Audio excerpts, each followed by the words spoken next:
দেখুন, হ্যাঁ, আমরা তো এই ট্রাইব্যুনাল একটা অবৈধ ট্রাইব্যুনাল। হ্যাঁ। আমাদের এখানে যুদ্ধ অপরাধীদের জন্য এই ট্রাইব্যুনাল তৈরি করা হয়েছিল এবং গণ হত্যার জন্য এই ট্রাইব্যুনালটা তৈরি করা হয়েছিল। আপনার লিবারেশন ওয়ারের সময় গণহত্যা হয়েছে। আপনি আগেও বলেছি 100 করেই 22,000 লোকের হত্যা করেছে।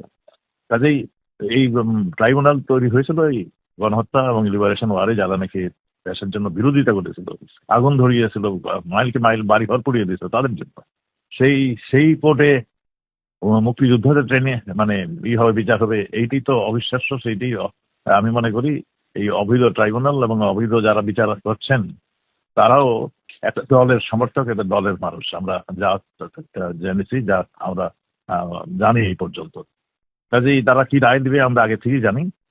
আমরা মনে করি বাংলাদেশের মানুষ এই রায় অ্যাকসেপ্ট করবে না। আপনার কি মনে হয় যে এই রায়ের পরে ভারতের ওপরে চাপ আরো বাড়বে আপনাদেরকে হস্তান্তর করার জন্য?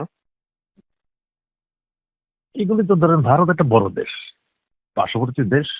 ভারত বাংলাদেশকে সবসময় সহযোগিতা করে আসছে সব রকম ভাবে। এখন এই অবৈধ সরকারকে ভারত কখনো, আমি মনে করি মানে তারা এই গণতান্ত্রিক সরকার ছাড়া এই অবৈধ সরকারে কখনো পছন্দ করে না, আমি জানি। সেখানে ভারত কিভাবে দেখবে সেটা ভারতের ব্যাপার। আমি মনে করি যে ভারত কখনো এই অগণতান্ত্রিক, এই সাম্প্রদায়িক এবং যারা নাকি মুক্তিযুদ্ধের চেতনা বিশ্বাস করে তাদের বিরুদ্ধে আজকে যে লাগেছে, যে মুক্তিযুদ্ধটা ছিল, আমরা ভারতের এখানেও প্রায় 15,000 সৈনিক এখানে প্রাণ দিয়েছে। কাজে ভারত কিভাবে নেবে, আমি মনে করি তারা সঠিক কাজটি করবে। তারা এই এই ধরনের মানে অবৈধ সরকারের চাপ থাকবে বলে আমি বিশ্বাস করি না, আমি মনেও করি না। আমার শেষ প্রশ্ন সেটা হচ্ছে যে আপনাদের বিরুদ্ধে একটা অভিযোগ রয়েছে যে এই যে জুলাই আন্দোলন হয়েছে সেখানে আপনারা সরাসরি লিথেল ওয়েপন ব্যবহার করার অনুমতি দিয়েছেন এবং যে কারণে যেই হত্যার ঘটনাগুলো ঘটেছে তার সঙ্গে সরাসরি আপনাদের নাম জড়িয়ে গেছে, আপনারও জড়িয়েছে এবং আহ, আহ, সাবেক প্রধানমন্ত্রী শেখ হাসিনার নামও জড়িয়েছে। এই বিষয়টাকে আপনারা কিরকম ভাবে দেখছেন? আচ্ছা, আমি আমি আপনার সঙ্গে সঙ্গে আরেকটা জিজ্ঞাসা করতে, যে লিথাল ওয়েপনটা কে ইউজ করছে, পুলিশ নাকি আর্মি না কারা? আচ্ছা, আহ, যেই করেছে একজন, এইটা আপনার প্রশ্নটা। আপনার লিথাল ওয়েপন কখন ইউজ করে? পুলিশের কিন্তু আইনে, আমাদের সিআরপিসি বলুন, পুলিশ আইন বলুন, সেখানে স্পষ্ট লেখা আছে সেলফ ডিফেন্সের সময় তারা মানে লিথাল ওয়েপন ইউজ করতে পারবে।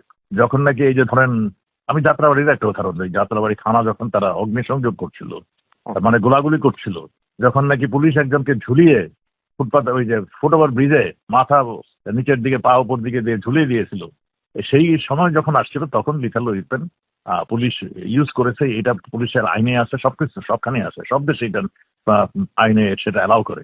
তো এই সময় পুলিশ যদি মানে গুলি করে থাকে, পুলিশ কারো অর্ডার তখন প্রয়োজন পায় না। আমি যেটা আগেই বলেছি, এটা পুলিশের আইনেই তাদেরকে সেই ক্ষমতা দেওয়া হয়েছে। কখন কিভাবে মানে ইসেদেরকে এই ক্রাউড কিংবা এই ভায়োলেন্স ট্যাকেল করবে, সেগুলো পুলিশের আইনে স্পষ্ট দেওয়া আছে। তাদের ট্রেনিংও সেইভাবেই করা হয়। এটা আজকের নয়, এটা মানে বহু পুরানো আইন এবং সেইভাবেই পুলিশ চলছে, পুলিশ এবং অন্যান্য নিরাপত্তা বাহিনী। ওকে, থ্যাংক ইউ। কেউ কেউ অর্ডার দিতে হয় না যে তুমি কখন কোন অস্ত্র ইউজ করবে। এটা পুলিশই যখন যেটা প্রয়োজন, পুলিশ বলুন, নিরাপত্তার দায়িত্বে যারা থাকে তারা সেইভাবেই করে।